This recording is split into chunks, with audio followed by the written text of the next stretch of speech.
नमस्कार। आज हम आपको बता रहे हैं हमारे अपने YouTube channel share happiness Sanskrit education पर फिगर ऑफ स्पीच पार्ट 2।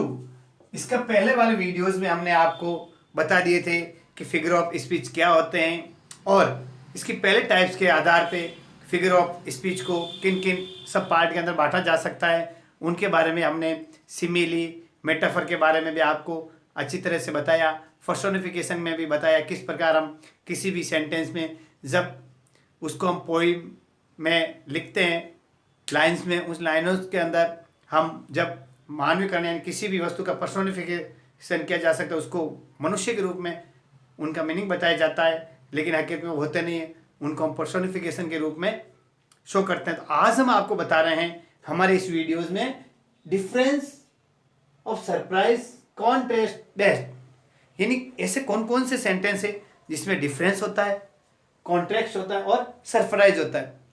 उस बेस पे हमने आपको फिगर ऑफ स्पीच बताए हैं 7 टाइप के। कितने? 7। देखो, antithesis, paradox, oxymoron, irony, epigram, euphemism और लिटोटस। ये क्या होते हैं? सबसे पहले हम आपको बता रहे हैं एंटीथेसिस।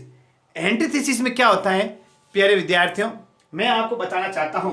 देखो, मैं पहले आपके लिए एक एग्जाम्पल लिख रहा हूं, उस एग्जाम्पल के हिसाब से हम आपको इसको पूरा क्लियरिफिकेशन करेंगे। तो आप मेरे पीछे पीछे एग्जाम्पल लिखिए। देखो देखो, लिखिए आप लिख रहे हो आप? देखो, आराम से आप लिखिए, एग्जाम्पल लिखिए। देखो, गिव मी, देखना, give me liberty, give me liberty और गिव मी डेथ। कुछ समझे आप? Give me liberty, give me death, यानी एंटीथेसिस में क्या होता है, जो सेंटेंस होता है उस सेंटेंस के अंदर तो एंटीथेसिस को हम यूज करते हैं, यानी अपोजिट क्या होता है, एग्जैक्ट अपोजिट सेंटेंस दोनों, जैसे लिबर्टी और डेथ। तो इस सेंटेंस के अंदर गिव मी लिबर्टी और गिव मी डेथ, तो लिबर्टी का प्योर अपोजिट होता है डेथ। यानी ऐसे सेंटेंस जब हम किसी पोएम के अंदर लिखते हैं तो उन पोएम के अंदर, उन लाइन के अंदर एक ही लाइन में पॉजिटिव और जो अपोजिट और सेंटेंस होता है उसका अपोजिट एक वर्ड, उसी सेंटेंस में उसका अपोजिट दूसरा वर्ड मिलता है। जैसे give me death, give me liberty, death का अपोजिट रिपोर्ट। एक और देखिए आप, the old older, the old older, old यानी पुराना, तो the old order changed yielding place to new, तो ओल्ड का क्या आ गया, न्यू। तो ये क्या होती है, एंटीथेसिस। तो एंटीथेसिस के अंदर लिखियो, in an antithesis the balanced element are contrasting, thus antithesis is a figure of speech in which the exact opposite, लिखिए, इन दिस दी, इसमें exact, the exact opposite, in जो सेंटेंस होता है उस सेंटेंस में 2 वर्ड ऐसे होते हैं जो एक दूसरे के पूरे अपोजिट होते हैं और constant idea are conveyed, opposite are conveyed. आए समझे? अपोजिट आर कन्वेड, इन इसको क्या कहते हैं, ये जो ऑक्सीमोरन होता है, लेकिन ऑक्सीमोरन की तरह इसको सिमिलर किया जा सकता है, लेकिन इसमें क्या होता है, एक ही सेंटेंस में पॉजिटिव और नेगेटिव दो, जैसे इसमें होता है एक का, जैसे देखो, he met with a sweet death, he met with a sweet death, तो मेट विथ स्वीट डेथ यानी जीवन के बाद में मृत्यु, तो स्वीट यानी मीठी मौत। तो जो एंटीथेसिस है इस सेंटेंस में आपको ऐसा लगता है कि उसका अपोजिट बताया गया है। अब दूसरा देखिए, पैराडॉक्स क्या होता है साथ में। पैराडॉक्स, पैराडॉक्स के बारे में आपको बताना चाहता हूं। ये एक फिगर ऑफ स्पीच है।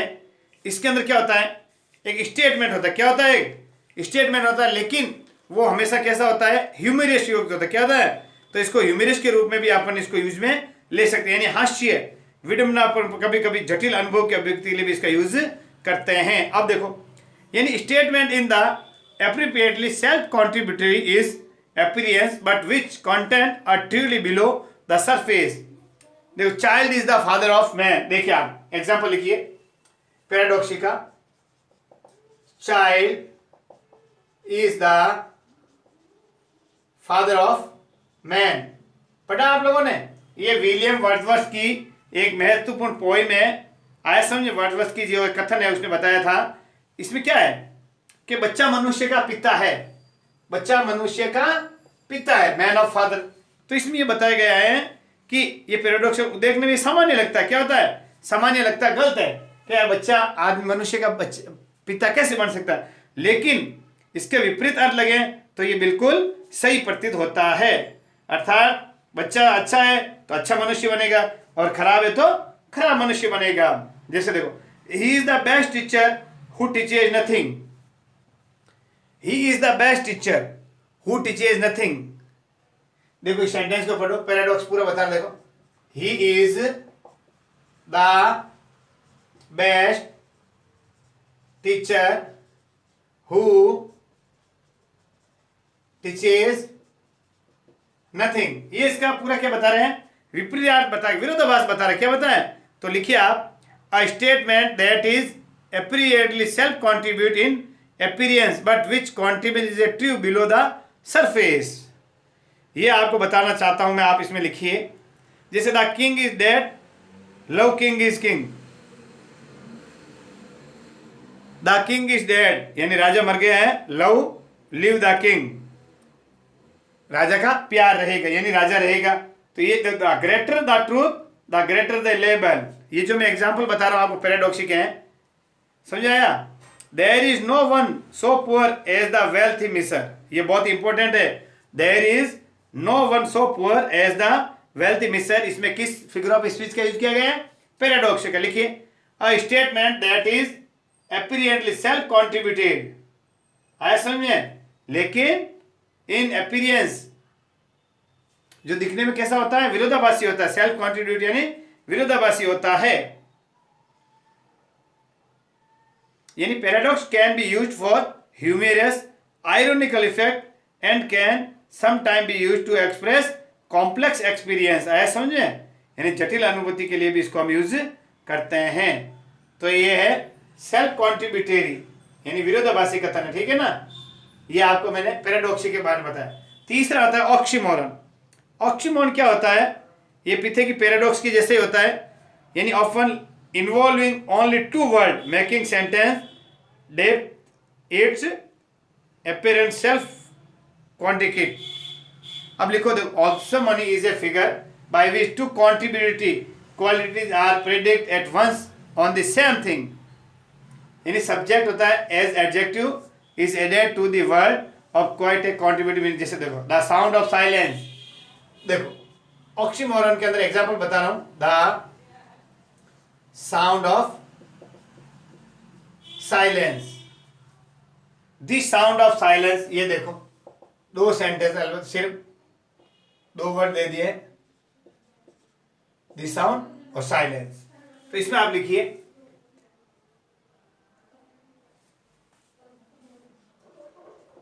it is a figure in which, आप भी लिखते रहिए, two contradictory, in which two contradictory qualities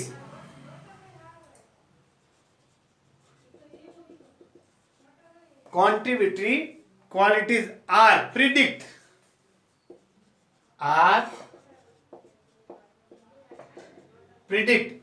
ध्यान ये मैं तो at once, predict at once of the same thing, of the same thing. An adjective, adjective को एडेड किया जाता है वर्ड की क्वालिटी या क्वांटिटी मीनिंग. जैसे देखो, life is bitter sweet. Example देखिए आप, life is bitter sweet. Bitter और स्वीट, ये लाइफ के बारे में बताया गया है। एक के बारे में दो बताया गया, जैसे he is always ideally busy. एक सब्जेक्ट के लिए दो आपको क्या बताए गए हैं, एडजेक्टिव बताए गए, ध्यान रखना आप एक वर्ड के लिए। डार्कनेस विजिबल, मिल्टन ने बताया था darkness visible. He is an honourable villain, तो ऑनरेबल भी है और विलन भी ही के लिए कहता है। आगे समझे, parting in such sweet sorrow, they were engaged in a friendly stream, his honour rooted in dishonour stood. ये एग्जाम्पल बता रहा हूं आपको। An old man is the wisest fool, देखो एग्जाम्पल लिखिए, एन ओल्ड मैन इज, अब old man बताया मैंने आपको, क्या बताया, ओल्ड मैन एक सब्जेक्ट है, आए समझे। एन ओल्ड मैन इज, देखना, an old man is the wisest fool, wisest और फूल दो एडजेक्टिव बता देंगे, ये आता है ऑक्सीमोरन के अंदर। आगे आती है आपके लिए आयरनी, क्या आती है, आयरन। आयरनी के लिए मैं आपको बताना चाहता हूं क्या होती है आयरनी। क्या irony is the use of words the natural meaning of which is just the opposite. In natural meaning होती है, जस्ट अपोजिट होती है, ध्यान रखना। Natural meaning just opposite, just opposite, ये आपको ध्यान रखना है, जस्ट अपोजिट होती है। इसके अंदर क्या बताना चाहता हूं, यानी what is intended to be expected by this figure, therefore we say one thing but mean just the opposite. ऐसा समझे, जस्ट जो कोई भी मीनिंग होती है नेचुरल मीनिंग का जस्ट अपोजिट होता है। जैसे देखो एग्जांपल लिखिए आप, छोटा सा है, he is merry as a tombstone, देखो he is merry as a tombstone, देखा, he is merry as a tombstone. ऐसा समझे। देखो एक और एग्जांपल लिखिए, he left me to the tender mercies of my enemy. He left me, उसने मुझे मेरे दुश्मनों के बीच में छोड़ दिया। He was the cleverest general, he was the cleverest general that ever lost a battle. He was the cleverest general that, ध्यान रखना, वो चतुर जनरल था, that ever lost a battle, जिसने यहां तक एक क्या मैच या युद्ध खोया है, यानी पूरा उल्टा, यानी वो बहुत बुरी तरह से हारा हुआ था। ऐसे जैसे देखो, a very fine friend you, आप मेरे बहुत अच्छे मित्र हो। To forsake me in my trouble, to forsake me my in trouble, तुम बहुत अच्छे मित्र हो। You are fine friend, ध्यान रखना, you very fine friend, you very fine friend are to forsake me in my trouble. I will not call him a villain, I will not call him a villain। Example सुनना, I will not call him a villain, मैं उसको कभी भी villain यानी दगाबाज या cooker क्रूर नहीं बताता हूं। Because it would be unparliamentary to do so, ऐसा करना असंसदीय अमर्यादित होगा। ऐसा समझ आ रहा है, ठीक है। चलो ये जो मैंने बताया आपको आयरनी के बारे में अंदर मैंने आपको समझाया है। अगला चलते एपिग्राम। एपिग्राम क्या है, ब्रीफ पॉइंट है, saying open of poetical form frequently introducing antithetical idea which express surprise and arrest attention, it closely resemble a proverb। ये proverb देखो, closely resemble, closely proverb, proverb समझते हैं आप क्या होते हैं, कहा होते हैं, या जिसे हम सब कह सकते हैं सुभाषितानी सुक्तियां। आए समझे, सुभाषेन पंथेन संतु संस्कृत के अंदर, कार्य पूजा हिंदी में, वर्क इज वर्शिप अंग्रेजी में, जो होती है उसको एपिग्राम कहते हैं। क्या कहते हैं उसको, यानी शुक्तियां कह सकते हैं, सुभाषितानी कह सकते हैं, यानी एक ब्रीफ पॉइंट है। क्या है, ब्रीफ पॉइंट है, ब्रीफ पॉइंटेड, क्या कहते हैं किसी भी सेंटेंस को, brief pointed in poetic, poetic way के अंदर। ऐसा जिसमें पोइटिक वे के पोइटिक फॉर्म है, पोइटिकल फॉर्म के अंदर जो एपिग्राम होता है उसको आप इसमें यूज कर सकते। जैसे देखो, a gift is never little a gift is never little. देखो एग्जाम्पल देखो, गिफ्ट इज नेवर लिटिल, यानी कोई भी उपहार छोटा नहीं होता। तो क्या एक है सुक्ति कहा गई है। Familiarly breeds contempt, he was conspicuous by his absence. ये एग्जांपल बता रहा हूं आपको। Revenge pro its own executioners. अगला एग्जांपल है, fools rush in where angels fear to tread. He makes no friend who never make a foe. A favorite has no friend, a favorite has no friend। ये आपको बताना चाहता हूं, इपिग्राम के अंदर हमने आपको बताया। अगला है यूपोमिसिस। यूपोमिसिस होता है मंगल भाषित, यानी मंगल गान गाते हैं, जैसे मंगल गान होते हैं उसमें इसका यूज किया जा सकता है। देखो, वी स्पीक इन प्लीजिंग और favourable term of an unpleasant और बैड थिंग। यानी कोई भी वस्तु होती है नकारात्मक होती है उसको सकारात्मक बताना, यानी बुरी वस्तु को अच्छा बताना। तो लिखिए आप, a figure by mean we speak, by mean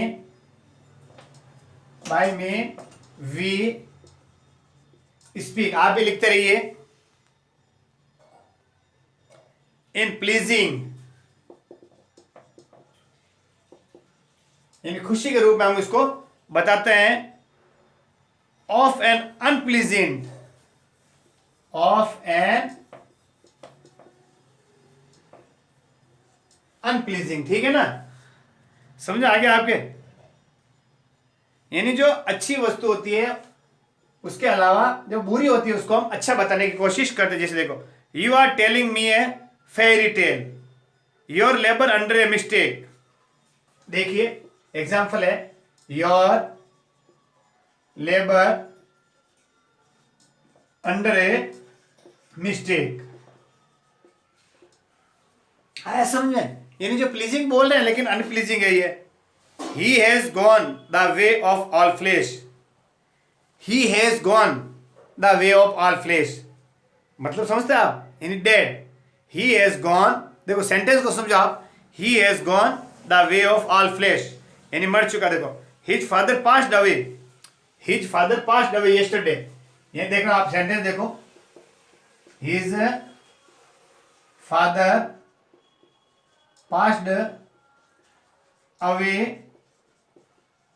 yesterday. अब यानी जा चुके, पास्ट अवे यानी दूर जा चुके हैं। तो इसका मतलब क्या हो गया, ये हमने प्लीज में कहा, यानी लाइकली में होता है उसका, जिसको मैं आपको बताना चाहता हूं कि आपको कैसे है जो फेवरेबल है टर्म उसको बैड थिंग को फेवरेबल बताने के लिए। तो पास्ट अवे का मतलब होता है डेड। तो डायरेक्ट हिज फादर डेड न करके हमने उसको सेंटेंस में बताने के लिए अलग सेंटेंस के रूप में इसको कभी पोएम के अंदर इसको पिरो के हमने आपको बताने की कोशिश की। जैसे आपको बताना चाहता हूं, he does not keep very exact account, your labour under a miserable बताया। You are telling me a fairy tale, she has not the best of temper, he is queer person, he is queer person यानी stranger. ये आपने बताया मैंने आपको यूपोमेसी। लिटोटस क्या होता है, लिटोटस के बारे में बताना चाहता हूं। नेगेटिव बताता है, हमेशा क्या करता है नेगेटिव, यानी expect a strong affirmative of the opposite kind. लिखिए देखो, यूज ऑफ ए नेगेटिव, लिटोटस के लिए लिखिए आप, यूज ऑफ ध्यान रखना नेगेटिव। लिटोटस में क्या बताया जाता है, use of a negative to express, to express, यानी नेगेटिव बताने के लिए आपको जो एक्सप्रेस है strong affirmative, use of a negative to express a strong affirmative, क्या a strong affirmative of the opposite kind, of the opposite kind. समझ आ रहा है आपको? ये जो मैंने बताया लिटोटस का उदाहरण है। जैसे देखो, I am a city man of no man's city, यानी क्या कहते हैं नो मैन सिटी, यानी बहुत नोबल के लिए। I am a citizen of no man city, ये इसका एग्जाम्पल है। He was not a little annoyed at his failure. अगला एग्जाम्पल है देखो, he is no durable, he is no durable. देखो एग्जाम्पल लिखिए आप, देखिए, ही इज नो, देखो आप लिखे नो, लिखा सेंटेंस में, नो का मतलब होता है नेगेटिव, डुलेरेड, ही इज नॉट डुलेरेड, यानी क्या इसका अपोजिट क्या है, ओरिजिनल है, ही इज एन इंटेलिजेंट, यानी वो बुद्धिमान है। अब देखो हिंदी में बताना चाहते हो लिटरेचर का मतलब होता है, जैसे अपन कहते हैं राम बहुत बुद्धिमान है, तो इसका क्या नेगेटिव मतलब, इसको उल्टा बनाना क्या है, राम मूर्ख नहीं है, राम मूर्ख नहीं है, तो हिंदी में क्या है, राम समझदार है, तो Ram is intelligent, Ram is an intelligent, सीधा। और Ram is not fool, Ram is not fool यानी मूर्ख नहीं है, तो फिर वो इंटेलिजेंट है। ये इसको आपको लिटरेचर क्या है, use of a negative to express a strong affirmative of the opposite kind. जैसे देखो ही इज नो डुलेरेड, यानी वो क्या बुद्धिहीन नहीं है, यानी he is an intelligent, he is an intelligent को हम पोएम के रूप में जब इस लाइनिंग में हम यूज करते हैं लिटोटस फिगर ऑफ स्पीच का, तो इसको हम ऐसे लिखेंगे, ही इज नो डुलेरेड, यानी नेगेटिव सेंटेंस में लिखेंगे लेकिन उसका मीनिंग हमेशा पॉजिटिव होगा। ये दो, this book is not at all bad, this book is not at all bad, देखना this book is not at all bad, यह पुस्तक बुरी नहीं है, दिस बुक इज गुड, दिमाग क्या रखा, दिस बुक इज गुड, यानी नेगेटिव सेंटेंस आता है तो उसका पॉजिटिव सोच के नेगेटिव लिखा जाता है, तो वो लिटोटस के अंतर्गत आता है। तो प्यारे विद्यार्थियों, आज हमने आपको इंग्लिश ग्रामर का लिटरेचर का पार्ट है जो फिगर ऑफ स्पीच है, हमारे अपने YouTube channel share happiness Sanskrit education पर आपके लिए लाए हैं। जो फिगर ऑफ स्पीच है डिफरेंस, सरप्राइज, कॉन्ट्रास्ट बेस पे आधारित है, उनके हमने 7 पार्ट, एंटीथेसिस का, पैराडॉक्स का, ऑक्सीमोरॉन, आयरनी, इपिग्राम, इपेमिस्टिस और लिटोटस के बारे में एग्जाम्पल सहित आपको समझाने की कोशिश की है। अगले वीडियोज के अंदर इसके अगले टाइप्स बताए जाएंगे। पढ़ते रहिए, नमस्कार।